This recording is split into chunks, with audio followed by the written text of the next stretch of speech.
台南市政府伫顶个月宣布，越捷航空台南飞胡志明的航线将伫12月12日来复飞，预定每礼拜3班，但日前却传出变数，因为越捷航空通知台湾区的总代理，表示将延期，原因佮出伫甲地勤合约的条件还佮咧洽谈当中。对此，议员陈义珍也透过立委，希望交通部进一步来了解，并且确保航线复飞的期程。有关越捷航空台南胡志明航线延期复飞的事情，据了解是因为越捷航空跟立隆地勤它的合约条件还在洽谈当中因为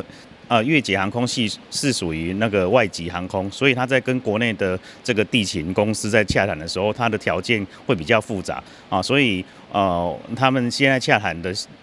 阶段里面，我们后续会跟交通部还有国航署跟驻胡志明办事处来持续协助他们能够尽快的洽谈完成协商了那争取这条航线能够尽速的来复航。督促台南市政府能够加速的去推动复航那后来也得到正面的回应说12月12日应该是可以来复航结果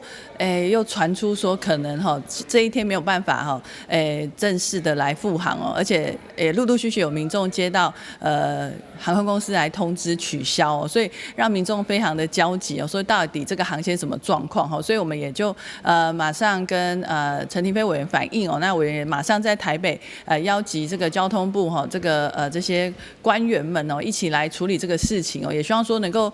督促不管是这个交通部加速请这个越捷能够赶快来回应那当然不管是什么原因都希望能够尽速的排除那12月12号这个时间点看起来应该是会延后啦但是我们也希望说不要说又一停就会遥遥无期会加速的督促台南市政府能够赶快来让这个复航能够赶快定下来，然后这个飞机可以真的赶快从台南跟我们的胡志明可以来对飞让我们这些不管是台商的朋友或者是新住民朋友能够赶快恢复这条航线，让他们回家的路或者是要往返工作能够更加方便。台南航线虽然对疫情以后国际航班的陆续来停飞，不过在去年2023年1月，复飞台南到胡志明的航线，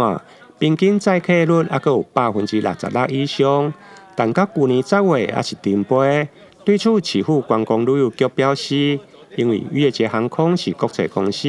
因此市府将甲交通部观光署以及驻胡志明市的办事处持续协助双方来完成协商。台南新闻林根采访报道。